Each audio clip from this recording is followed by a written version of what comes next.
let's get started with setting up a simple model that demonstrates some of the key features of Simulink. In this session, I'm going to show you how to create a model starting from scratch, how to simulate it, and how to quickly refine and make the simple model into a non-trivial model of a hybrid system. You can start up Simulink by clicking on this icon right here in the MATLAB toolbar to bring up the Simulink library browser. The Simulink library browser contains a library of over 200 standard blocks. The standard blocks can model continuous systems, nonlinearities in the continuous systems, can be used to model discrete systems, perform math operations on signals, route signals, organize systems and subsystems using hierarchies, etc. Additional application and industry-specific block sets are available within Simulink.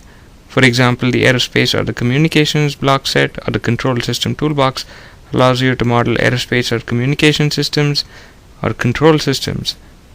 The data acquisition toolbox and the image acquisition toolbox allow you to bring in data from live sources into Simulink. Real-time workshop and real-time workshop embedded coder allow you to generate C code from Simulink models that can then be targeted to specific processors using the target block sets. For example, you can target the MPC 555, the TIC 2000, the TIC 6000, etc. Using sim events, you can perform discrete event simulations within Simulink, and Stateflow allows you to model finite state machines within the Simulink environment. The SimScape platform allows you to model mechanical, hydraulic, or electrical systems within Simulink.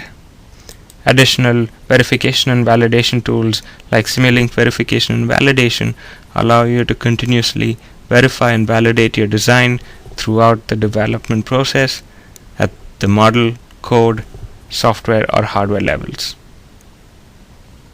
So let me start with a new model here, and then drag a sine wave from the standard sources library, an integrator from the continuous library,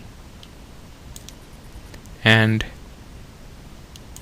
a scope from the standard sinks library. And I can connect up from the output of the sine wave to the input of the integrator, and click on the integrator block, hold down the control key and click on the scope block to automatically create a connection between the output of the integrator to the input of the scope block. So what I'm doing by connecting the output of a block to an input of another block is creating a flow of a time varying signal from a source to a sink.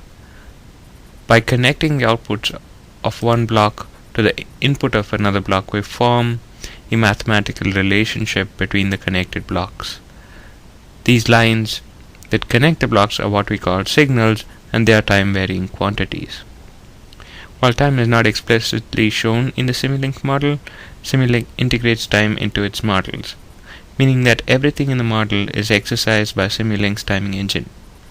Each block essentially has a set of equations that can be solved as a function of time.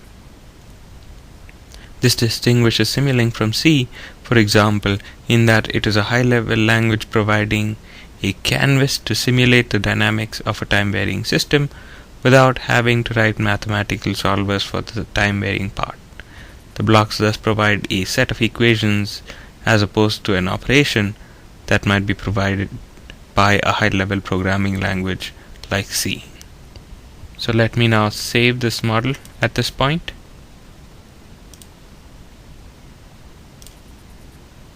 Now let's look at this model in a little more detail.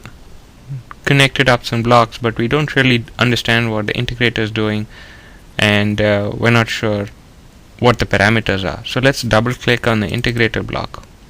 Double clicking on any block in Simulink brings up the parameters dialog box for that block. The parameters for every block are different, and if you look through this dialog box here, we can see that the integrator has an initial condition, has options to limit the output of the integrator has an option to turn on saturation port or to turn on the state port.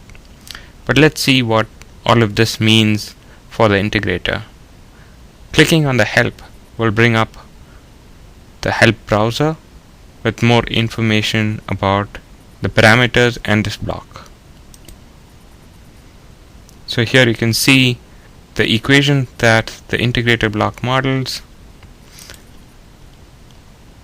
how you might define initial conditions, how you might limit the integral, how you might reset the state of the integral, and how you might use the integrator block within your own algorithm using standard examples. Key point here is that all Simulink blocks in the standard libraries have detailed help. So you know what you're doing and you know how changing the parameters will affect the simulation for each block. Let's close out the help and come back to this. So we know that I'm integrating the sine wave that has a value of 0 at time 0, and we know that integral of sine 0 is minus cosine 0, which is minus 1. So instead of starting with an initial condition of 0, I'm going to set the initial condition of the integrator to minus 1 and say OK. Save the model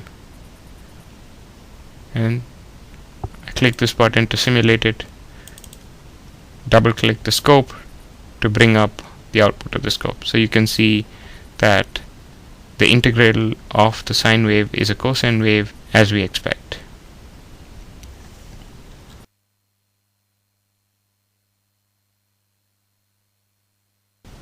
You might say this is a very simple task, and what advantage does Simulink provide as opposed to doing this in C? Well, even for the simple example, Simulink has provided you a quick way to develop your system model without writing your own solver. Even writing a simple Euler solver would take a significant amount of time, and what Simulink has allowed you to do in this case is model your algorithm or the math of your system without having to focus your energies on writing a solver. Now let's go ahead and add some more complexity to this model by making it nonlinear. And how I might do this is add some saturation to the output of the integrator. Now let's simulate this nonlinear system and look at the output. As you can see, even with nonlinearities, the simulation time is almost instantaneous. Another key feature of Simulink is the ability to work with signals in parallel. So let me try and show you how this is possible. I'm going to drag and drop a gain block onto my signal, and instead of using a gain of 1, I'm going to use a vector of gains. So what I've just done is now multiplied the output of the integrator by 8 gains starting from 3 to 10. And at this point, Simulink provides easy visualization of which signals are vectors and which signals are scalars by turning on some of these displays. So you can see that this signal and the output of the integrator is a scalar value that then gets multiplied by this gain, converting it into a vector value of 8 signals running in parallel that goes to the saturation and remains the same. Now, this is still fairly trivial, and I might make this a little more complicated by changing the saturation limits. So instead of using fixed saturation limits, let me use random saturation limits between -10 and 10, for example. And what I'm doing here is using the rand function from MATLAB to generate 8 random values between 0 and 1 and multiplying that by 10 to create the upper limits, or 10 random upper limits, and doing the same thing to create 8 random lower limits between 0 and -10. So let's simulate this model and look at the output. Let's simulate this a couple more times here.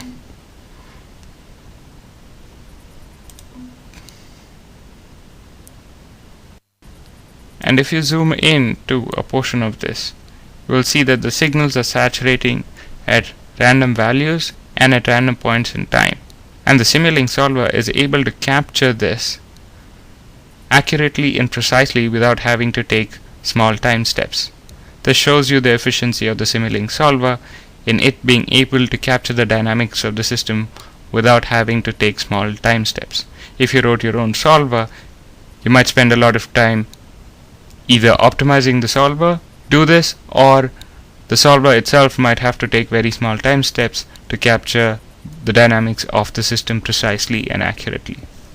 Simulink also provides you a bunch of different solvers that you can use when modeling a system. In addition to the default solvers, let me show you the other solvers that Simulink has. Clicking on Simulation Configuration Parameters brings up the Configuration Parameters dialog box.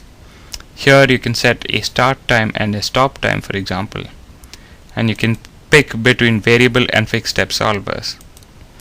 You can also pick different kinds of solvers, for example a discrete solver if you're modeling a discrete system, or a bunch of different continuous solvers, including a stiff solver for stiff systems.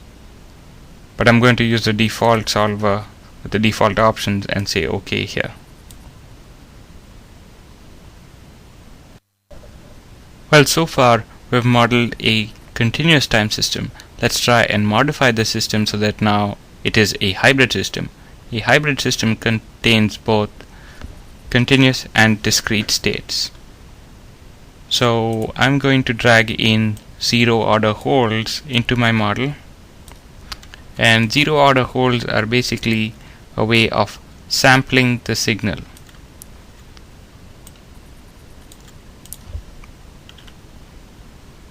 I'm also going to modify the scope to now display 3 axes so I can view all the signals in parallel.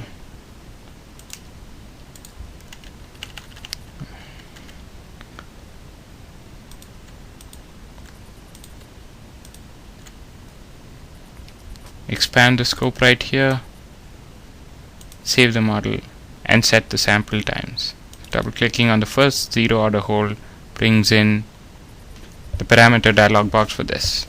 So instead of specifying a sample time of 1, I'm going to specify a sample time of ts1. For the second zero order hold, I'm going to say sample time ts2. Now ts1 and ts2 are not defined, but if I define these two variables in the MATLAB workspace, Simulink will pick these values when it's simulating the model. And this is a feature called data-driven modeling that Simulink supports.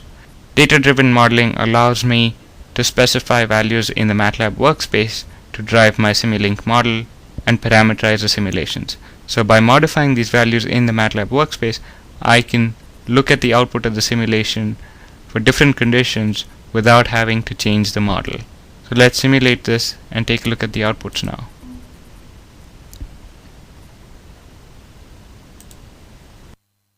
Now in this system, Simulink also provides easy ways to visualize which of the signals are continuous and which of these are sampled.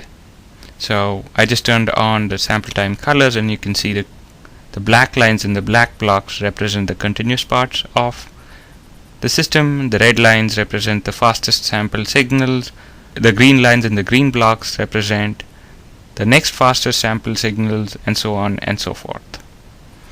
If you look at this block diagram now, you might say that it also looks a little messy. So what I'm going to do is use some of the features of Simulink to make this block diagram look a little neater.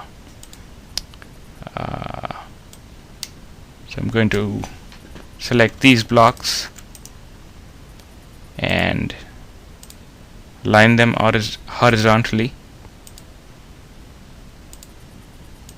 redistribute them so that it looks a little neat. Change this block a little.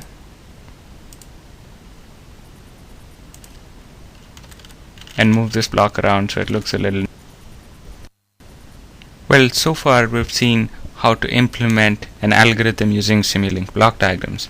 So now let's say that you had a pre-existing MATLAB algorithm that you want to implement in your Simulink model.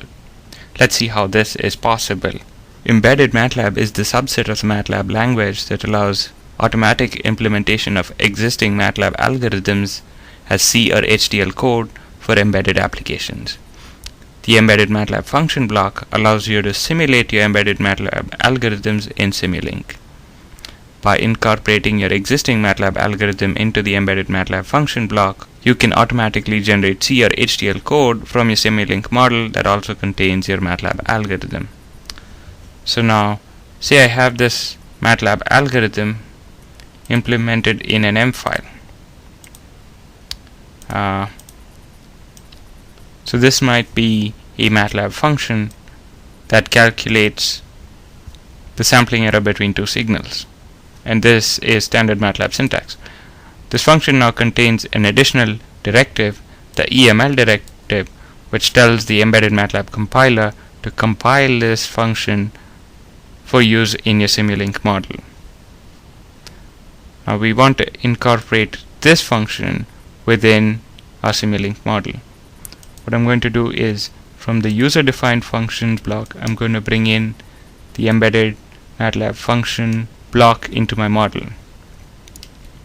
Double-clicking on the block brings up the standard template, and I'm going to modify this template so that it now calls my existing MATLAB algorithm.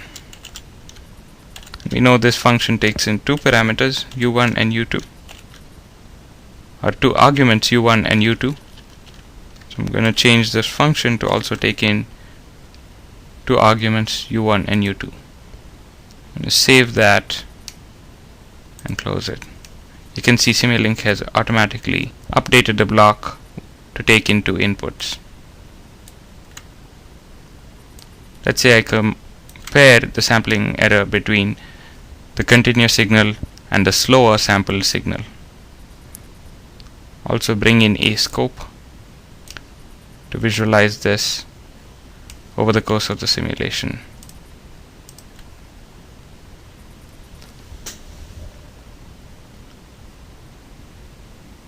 Let's simulate this and look at the output.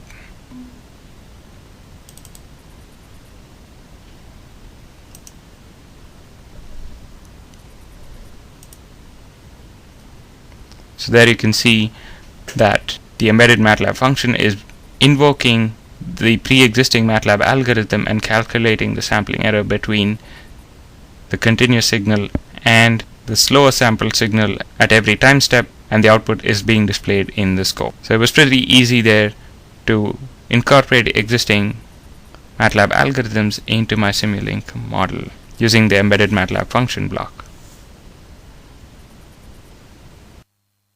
Now that we've gotten some level of complexity in this model, we might want to abstract away some of the details from the main model. To do this, we can create a subsystem. Subsystems allow the design to be simplified for graphical visualization while providing model hierarchy. Let's see how this is possible.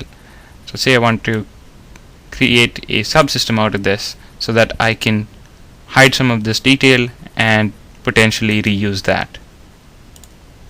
So I create a subsystem using some pre-selected blocks. If you double click the subsystem, you can see that the original blocks that I had selected are in the subsystem, and Simulink has added in a few additional blocks like these input and output blocks. These input and output blocks provide an interface to the parent system. Let me also clean up this model a little bit at this point. Well, now that we've created the subsystem, we can change the way it looks, and we can also parameterize the subsystem if we wanted to reuse it multiple times in our model. Right click on the subsystem and bring up the Mask Parameters dialog box. Masking the subsystem allows you to change the way it looks. For example, using MATLAB commands, here you might load images or plot data. I'm going to use the plot function to plot the peaks function in MATLAB. I hit apply. You can see that the icon has changed to the plot of the peaks function. You can also parameterize the subsystem. The sample times can be parameterized. So let's say I wanted to parameterize sample time 1 and sample time 2.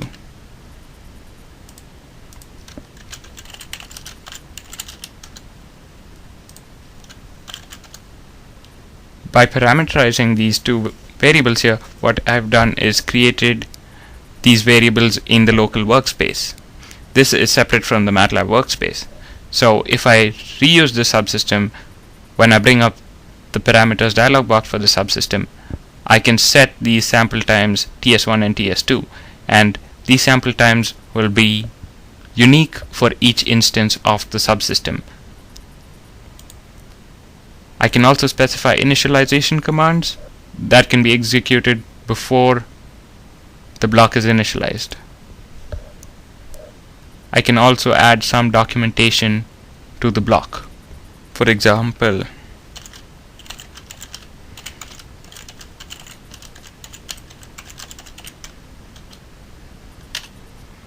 I can also give it a description.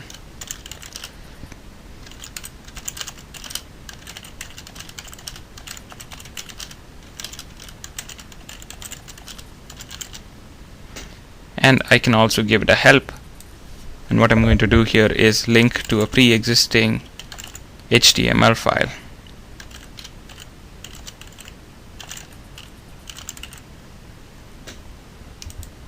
Say OK.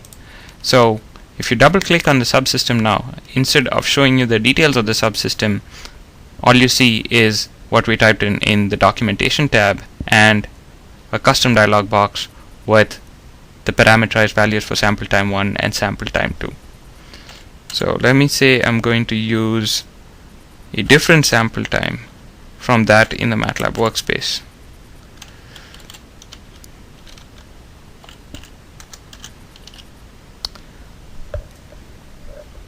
Now let's simulate this model and look at the output. As you can see, it's using the sample times defined in the mask and not the sample times defined in the MATLAB workspace.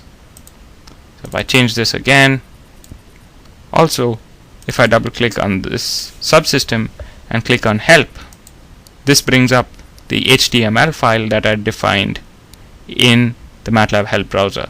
So I can use this as a way to document my subsystem so that any user of the subsystem can better understand what it's doing. Now that we've documented the subsystem, we might also want to document the main model. One way of doing this is double clicking on the canvas and adding some text. You can also change the properties of this text by right clicking on it and bringing up the annotation properties parameter dialog box. You can change its foreground color, background color, alignment, etc. You could also use the text to fire a callback function. Here I'm going to open up the pre-existing HTML file when the user clicks on the text. So you hover over it, it gives you a link. Clicking on the link will open up the HTML file in the Windows browser. Other ways of documenting the model are using a doc block to add text, or adding in model info, which is a way of adding self-documentation into the model. So say I wanted to add information about the creator and the model version. This is self-documenting because every time I save it, this model info is automatically updated. So say I made a change to this model and saved it. It updates this model info and provides an automatic way of updating the documentation for the model. Decide that it's time to start componentizing it, or we might decide to componentize it before building the model.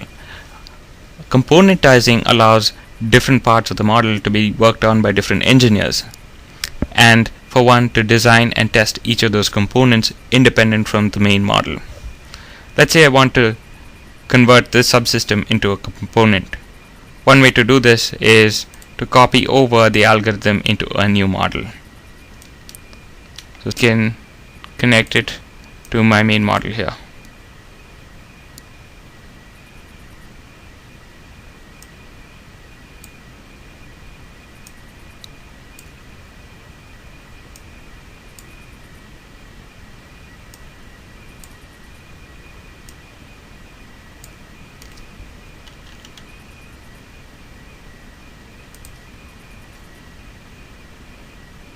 Now let's simulate this and compare the output of this simulation to the output of the original system.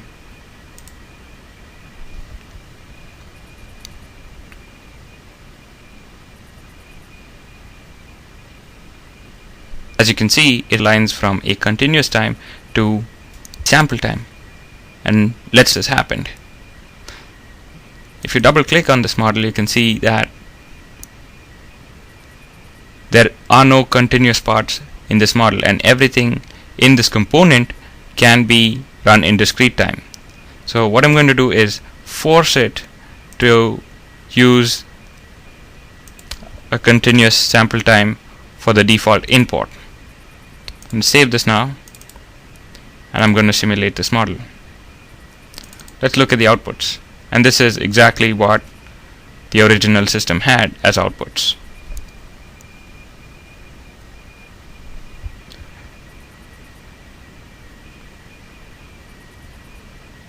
Except now it's picking up values from the MATLAB workspace for TS1 and TS2, and this is because when we deleted the subsystem, we also deleted the mask. You can right click on this and mask the model block as before and use the masks to componentize it again, and use the mask to specify the sample times TS1 and TS2. But I'm not going to do this, as we know how to do it already.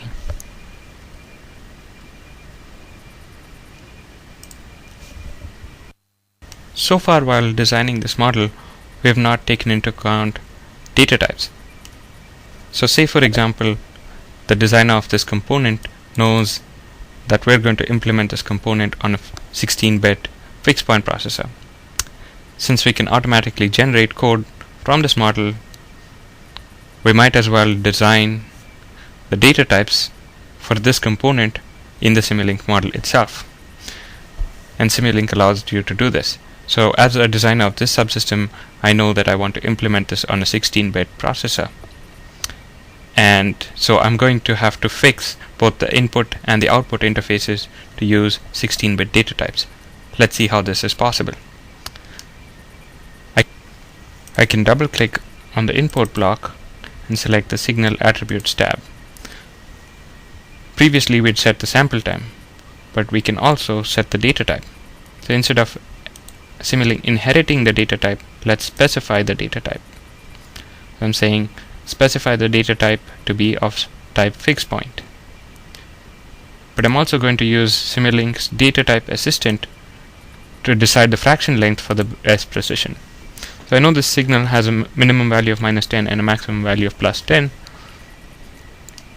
and I can use calculate best precision, and Simulink's data type assistant says that it needs 5 bits to capture the integer value between -10 and 10, and the remaining 11 bits can be used to store the fractional value.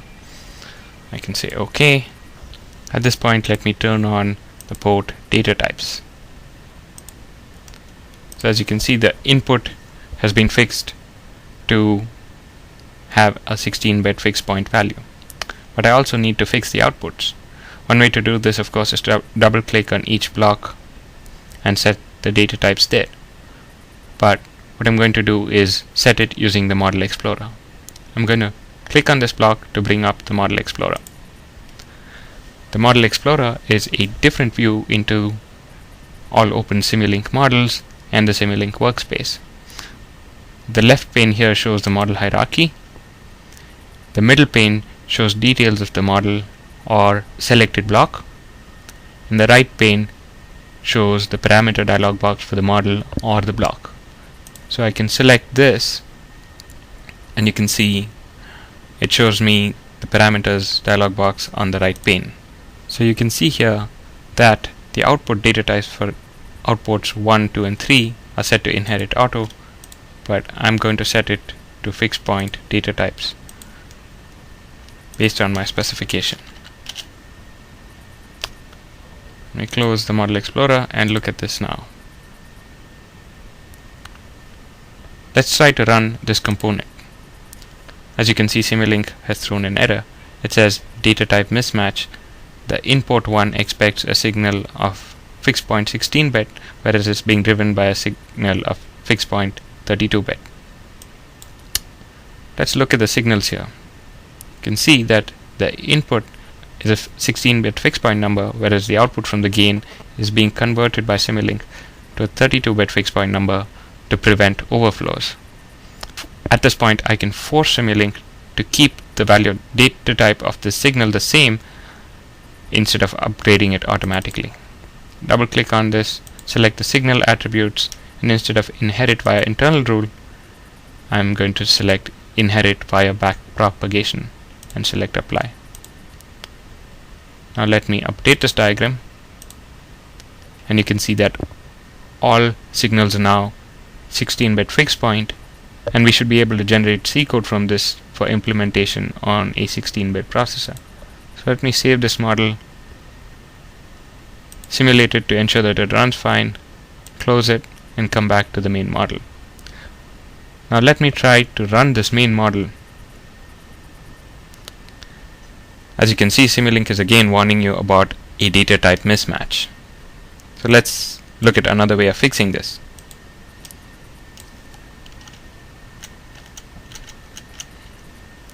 So we have to find some way of converting the output of the integrator from a double to a 16-bit fixed point value. I'm going to go to the signal attributes library and select the data conversion block.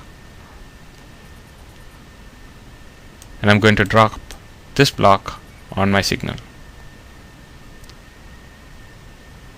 Now let's try to run this model and look at the simulation outputs. Double click the scope, and you can see that the outputs are similar to the outputs of the subsystem, except with different TS1 and TS2 values, since these are now defined in the MATLAB workspace.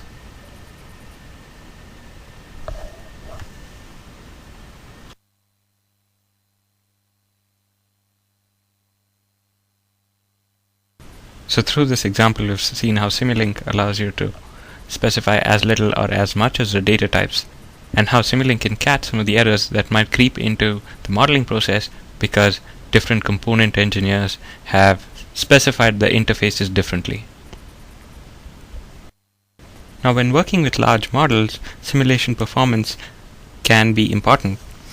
So Simulink offers a number of simulation modes that can increase the performance through the use of code generation technology.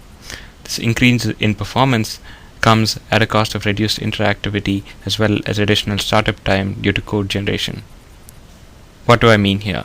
Well, during design time or when building the model, you are frequently updating the model, needing to debug or inspect the behavior. At that point, the normal mode simulation is probably the best. When the model is built and you want to run it many times with different inputs or with different parameter values, you may choose one of the accelerator modes for increased simulation performance. While the normal mode is an interpretive simulation giving you all access to Simulink's diagnostic and analysis tools, the accelerator mode is a compiled simulation. What happens here is C code is generated from the Simulink model, and that is called from within the Simulink environment. It still has some of the interactiveness, and you can even switch mid-simulation from normal mode to accelerator mode. Rapid accelerator mode creates a separate process that runs independently of the Simulink process, and you can use this mode to harness the power of a dual-core machine, for example. This mode works well for, say, batch simulations. External mode connects the Simulink model to an external executable that has been created with Real-Time Workshop. In this mode, Simulink is basically handing off simulation to the external executable So there you have it. In this session we've created the model of a hybrid system, incorporated existing MATLAB algorithms into the Simulink model, componentized that model, and optimized it for fixed point implementation, and looked at the alternative simulation modes that Simulink has offered. Let me close down the model and hand it back to Jason.